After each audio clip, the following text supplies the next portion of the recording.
मधुबन के बाबा, मधुबन के बाबा मुरली वाले, आपका क्या कहना,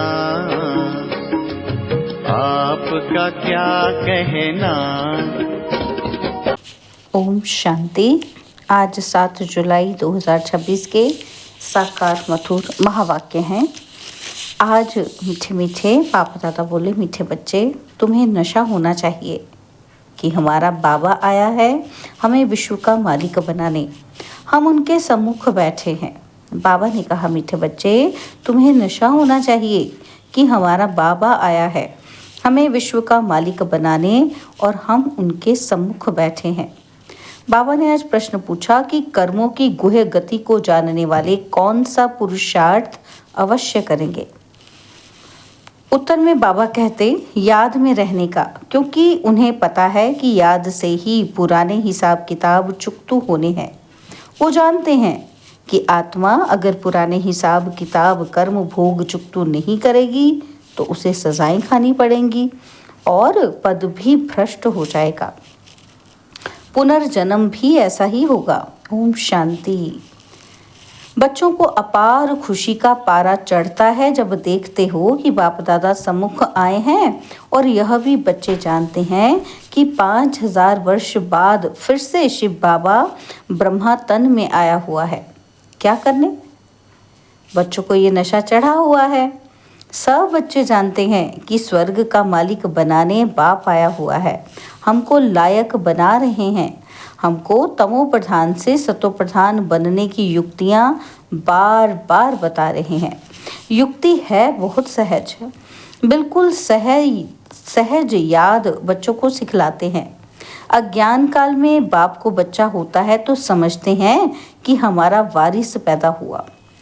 तुम जानते हो, इस समय बाप आकर हम बच्चों को एडॉप्ट करते हैं। यूं तो तुम सब शिव बाबा के बच्चे हो, परंतु बाबा अपना कैसे बनाए जो हमको सुना सके और हम उनसे सुन सकें। शिव बाबा इस ब्रह्मा तन से कहते हैं कि मैं तुम्हारा बाप हूँ, तुमको स्वर्ग का मालिक बनाता हूँ। सिर्फ तुम्हारी आत्मा जो पतित है वह न मुक्ति में ना जीवन मुक्ति धाम में जा सकती है। तुम सब एक बाप के बच्चे हो, सबको बाप की मलकियत लेनी है। ढेर के ढेर बच्चे हैं, वृद्धि होती जाती है, एडॉप्ट करते जाते हैं। हे आत्माएं, अब तुम मेरी संतान हो। अपने को रूह आत्मा समझो। हमको बाबा मिला है जिसको आधा कल्प याद करते थे। ये कभी भूलो मत। आधा कल्प आत्मा इस शरीर द्वारा याद करती आई है।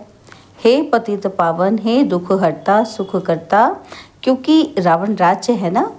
तो भल जो अभी समझते हैं कि हम बहुत सुखी हैं, हमको इतने पदम हैं, इतने मिल्स हैं, कारखाने आदि हैं, ये तो सब अल्पकाल के लिए हैं। अंत में तो बहुत त्राही त्राही करने लग पड़ेंगे, दुख के पहाड़ गिरेंगे। इतनी सारी मलकियत सेकंड में खलास हो जाएगी। बाप से तुमको सेकंड में वर्षा मिलता है। कहते हैं तुमको सेकंड में स्वर्ग की बादशाही देता हूँ। ये पुरानी दुनिया खत्म हो जाएगी, लड़ाइयाँ लगेंगी, नेचुरल कैलेमिटीज होंगी, सफाई तो चाहिए ना। तुम्हारी आत्मा भी अब पवित्र बन रही है। बाप दादा दोनों समझ सकते हैं कि बच्चे कितनी मेहनत करते हैं। बाप से वर्षा पाने की मेहनत बिल्कुल थोड़ी देते हैं। अपने को आत्मा समझ बाप को याद करो। वह रूहानी बाप है निराकार और हम आत्माएं उनको बुलाते हैं ना। बाप कहते हैं तुम्हारी आत्मा जो पतित है वह पावन कैसे बने। पतित पावन तो एक बाप है ना। पानी की नदी पतित पावनी है तो झट से जाए गोता खाकर चले आना चाहिए। गंगा स्नान बहुत करते हैं फिर भी पतित क्यों? रात दिन यही धुन लगाते रहते हैं कि पतित पावन सीताराम, अर्थात सब जो भक्तियां हैं सब सीताएं हैं। सबका रक्षक एक राम परमपिता परमात्मा है। पतित पावन पतियों का पति वही है। वह जब आए तब आकर पावन बनाए। तो अब बाप कहते हैं मेरी श्रीमत पर तुमको चलना है और किसी की मत पर ना चलो। वह तो समझते हैं भक्ति से भगवान मिलेगा, जबकि भक्ति से भगवान मिलेगा तो ऐसा क्यों कहते हैं कि भक्तों की रक्षा करने आएगा। भक्तों पर क्या आपदा पड़ी है जो रक्षा करेगा। रक्षा तब की जाती है जब कुछ आपदा होती है। बाप कहते हैं कि तुमने कितना दुर्गति को पाया है, ये है रौरव नरक। सब दुखी रोगी हैं, घर घर में देखो क्या लगा पड़ा है, दुख ही दुख, इसलिए पुकारते हैं बाबा हमारे दुख हरो, सुख दो। भारत में ही सदा सुख था, अब दुख है। भारत की बात है और खंड तो हैं ही अलग, वो तो आते ही बाद में है। कोई 60 जन्म, कोई इनसे भी कम जन्म लेते हैं। 84 जन्म देवता धर्म वाले लेते हैं, तो इस हिसाब से आधा कल्प के बाद जो आएंगे उनको 84 से आधे जन्म लेने पड़ेंगे। ऐसे नहीं कि सब 84 का चक्र खाते हैं। मनुष्य को तो जो आता है सो बोल देते हैं। अब तुम बच्चे बाप द्वारा अविनाशी ज्ञान रत्नों की झोली भर रहे हो। रत्न तो बहुत वैल्यूएबल हैं, बाप समझाते भी बहुत सहज हैं। बाप कहते हैं तुम बुलाते आए हो, हे पतित पावन आकर हमें पावन बनाओ, तो बाप आए हैं। अब तुम समझते हो कि हम पावन बनेंगे तो स्वर्ग के मालिक बनेंगे। शिव बाबा हमको पत्थर बुद्धि से पारस बुद्धि, पत्थर नाथ से पारस नाथ बनाने आए हैं। भक्ति मार्ग के चित्र सब पत्थरों के बने हुए हैं, पत्थरों से माथा मारते हैं। बाप कहते हैं तुम भल कितनी भी मेहनत करो, फायदा कुछ नहीं होना है। आगे तो तुम बलि चढ़ते थे, फिर भी क्या फायदा हुआ। करके देवी का दीदार होगा और फिर जैसे कि तैसे। पतित पावन बाप आते हैं एक बार संगम पर। सतयुग में तो भक्ति मार्ग की बातें होती ही नहीं। बाप तो कहते ही नहीं कि गला काटो, ये करो। भक्ति मार्ग में अनेक प्रकार से क्या क्या करते हैं। अगर आगे देवियों पर मनुष्य की बलि चढ़ाते थे, बाप कहते हैं तुम सुधरेले थे तो देवता थे, अब कितने पत्थर बुद्धि बन पड़े हो। तुमको स्वर्ग की बादशाही दी थी, कितने सोने हीरे ज्वारों के महल थे, अथाह धन था, वो क्या किया। अब तुम कितने दुखी हो पड़े हो। तुम असल देवी देवता धर्म के थे ना, अब सिर्फ तुम रजो तमो में आए हो। तुम तो देवता धर्म के थे, फिर अपने को हिंदू क्यों कहलाते। और सब धर्म वाले अपने अपने धर्म को ही मानते हैं। धर्म तो एक ही होता है ना। मुसलमानों का मुस्लिम धर्म, क्रिश्चियन का क्रिश्चियन धर्म चला आता है। तुमको क्या हुआ। तुम बहुत सुखी, पवित्र, संपूर्ण, निर्विकारी थे और अभी कितने विकारी बन पड़े हो। किसी को पता ही नहीं बरोबर हम संपूर्ण निर्विकारी थे, फिर संपूर्ण विकारी कैसे बने। 84 जन्म लेते सतो से तमो बने, अब बिल्कुल ही तमो प्रधान पतित हैं। सतयुग से कलयुग जरूर आना है। सब धर्मों को सतो रजो तमो में आना ही है, वृद्धि को पाना है। तुम भी झाड़ में हो ना। झाड़ में देखो अंत में ब्रह्मा खड़ा है और झाड़ के ऊपर चोटी में ब्रह्मा ही 84 जन्म ले जाकर अंत में खड़ा है। तुम भी जो नीचे ब्राह्मण बैठे हो वही फिर अंत में पतित शूद्र बने हो और फिर नीचे राजयोग सीख रहे हो। तुम भी शूद्र थे, अब ब्राह्मण बने हो। ये बड़ी समझने की बातें हैं। अभी झाड़ में बहुत अच्छी समझानी है। अभी तुम राजयोग की तपस्या कर रहे हो, तुम्हारा ही यादगार खड़ा है। यह चैतन्य देलवाड़ा मंदिर और वह जड़। सतयुग में ये नहीं था। इस समय तुम अपना यादगार देखते हो। तुम प्रैक्टिकल में सच्चे सच्चे देलवाड़ा मंदिर में चैतन्य में बैठे हो। स्वर्ग की स्थापना हो रही है और फिर स्वर्ग में आएंगे तो ये मंदिर आदि कुछ होंगे ही नहीं। ये मम्मा बाबा और हम बच्चे बैठे हैं। हूबहू ये तुम्हारा मंदिर है। नाम ही रखा है मधुबन चैतन्य देलवाड़ा मंदिर। और फिर जब भक्ति मार्ग शुरू होगा तो फिर ये मंदिर बनाएंगे। बाप ने तुमको बहुत धनवान बनाया था तो तुम ही फिर उनका मंदिर बनाते हो। शिव का मंदिर एक नहीं बनाते हैं, सब बनाते हैं यथा योग्य यथा शक्ति। तुम जानते हो, क्या जानते हैं कि हम ही पूज्य थे और फिर द्वापर में पुजारी बने हैं। शिव बाबा जो इतना साहूकार बनाते हैं और भक्ति में फिर तुम ही उनका मंदिर बनाएंगे। इन बातों को अभी तुम ही जानते हो, तो अब पुरुषार्थ कर फिर राजाओं का राजा बनना चाहिए।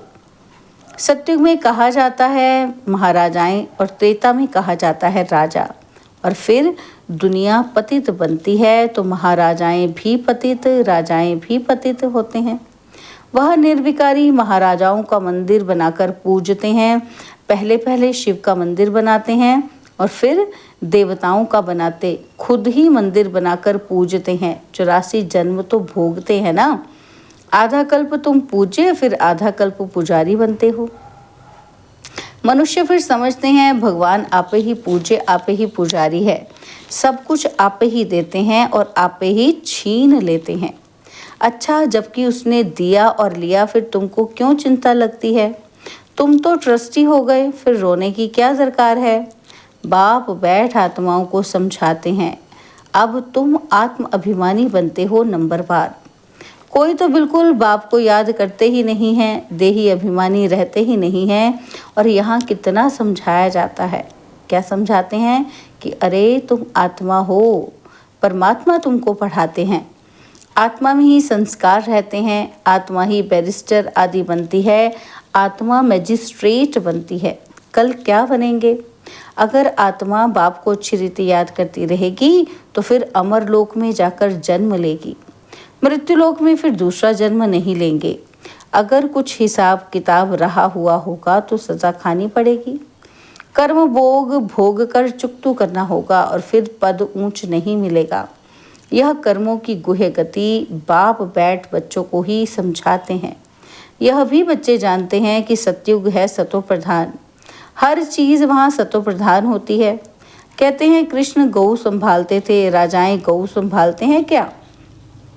ऐसी बात तो हो नहीं सकती है। यह दिखाते हैं कि सतयुग में गौएं भी बड़ी फर्स्ट क्लास होती हैं, उनको कामधेनु कहा जाता है। जगत अम्बा सरस्वती भी कामधेनु है, 21 जन्म लिए सबकी मनोकामनाएं पूरी करती हैं। तुम भी कामधेनु हो, फिर वही नाम फिर गौ पर रख दिया है जो बहुत दूध देती है। राजाओं के घर में बड़ी फर्स्ट क्लास गायें होती है, जबकि यहाँ भी राजाओं के पास ऐसी अच्छी हैं तो स्वर्ग में कैसी सुंदर होंगी। वहाँ कोई बांस आदि की बिल्कुल नहीं होती। तो अब बाप बच्चों को कहते हैं कि मैं आया हूँ तुमको गुलगुल बनाकर साथ ले जाऊंगा। मुझे बुलाते ही हैं कि हे पतित पावन आओ, पतित दुनिया पतित शरीर में आओ। ये है पतित और वह है पावन फरिश्ता। भेंट दिखलाते हैं, तुम भी पतित से ऐसा पावन रिश्ता बनेंगे। सतयुगी देवताओं को डीटी कहते हैं, सूक्ष्म वतनवासी हैं फरिश्ते। अब तुम फरिश्ते पवित्र बनते हो। बाप कितनी सहज शिक्षा देते हैं। यहाँ जब आते हैं तो कोई भी बाहर वाले मित्र संबंधी, घर घाट धंधा दौरी आदि याद नहीं करना है। बाप के सम्मुख आए हो ना, तो यहाँ आए ही हो योग की कमाई करने, तो इसमें लग जाना चाहिए। अच्छा, मीठे मीठे सिकिलदे बच्चों प्रति माता पिता बाप दादा का याद, प्यार और गुड मॉर्निंग। रूहानी बाप की रूहानी बच्चों को नमस्ते। हम रूहानी बच्चों की रूहानी बाप दादाजी को दिलवा जान सिकवा प्रेम से नमस्ते। ओम शांति। प्यारे बाबा, मीठे बाबा, मेरे बाबा, शुक्रिया बाबा, शुक्रिया बाबा, शुक्रिया। धारणा के लिए मुख्य सार है। पहला पॉइंट है, सजाओं से मुक्त होने के लिए पुराने सब हिसाब किताब योग बल से चुकतू करने हैं। ट्रस्टी होकर सब कुछ संभालना है, किसी भी बात की चिंता नहीं करनी है, आत्म अभिमानी बनना है। और सेकंड पॉइंट है, यह कमाई का समय है, इसमें घर घाट धंधा दौरी आदि याद नहीं करना है। फरिश्ता बनने के लिए एक बाप की याद में रहने का पूरा पुरुषार्थ करना है। बाबा ने हमें आज वरदान दिया है, याद की सर्च लाइट द्वारा वायुमंडल बनाने वाले विजयी रत्न भव। याद की सर्च लाइट द्वारा वायुमंडल बनाने वाले विजयी रत्न भव। सर्विसेबल आत्माओं के मस्तक पर विजय का तिलक लगा हुआ है ही। लेकिन जिस स्थान की सर्विस करनी है उस स्थान पर पहले से ही सर्च लाइट की रोशनी डालनी चाहिए।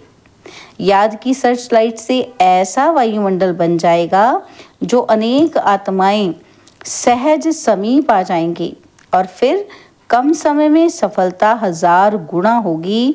इसके लिए दृढ़ संकल्प करो कि हम विजयी रत्न हैं। तो हर कर्म में विजय समाई हुई है। स्लोगन है, जो सेवा स्वयं को व दूसरों को डिस्टर्ब करे वो सेवा सेवा नहीं बोझ है। जो सेवा स्वयं को व दूसरों को डिस्टर्ब करे वो सेवा सेवा नहीं बोझ है। बाबा की अव्यक्त इशारे हैं, ज्वाला रूप स्थिति में रह शक्तिशाली याद का अनुभव करो। बाबा कहते हैं ज्वाला रूप बनने के लिए यही धुन सदा रहे। क्या रहे? कि अब वापस घर जाना है। जाना है अर्थात उपराम। जब अपने निराकारी घर जाना है तो वैसा अपना वेश बनाना है। तो जाना है और सबको वापस ले जाना है। इस स्मृति से स्वतः ही सर्व संबंध सर्व प्रकृति की आकर्षण से उपराम अर्थात साक्षी बन जाएंगे। साक्षी बनने से सहज ही बाप के साथी व बाप समान बन जाएंगे। क्या बनेंगे? बाबा कहते सर्व प्रकृति की आकर्षण से उपराम अर्थात साक्षी बन जाएंगे। और साक्षी बनने से क्या होगा? सहज ही बाप के साथी व बाप समान बन जाएंगे। अच्छा, ओम शांति।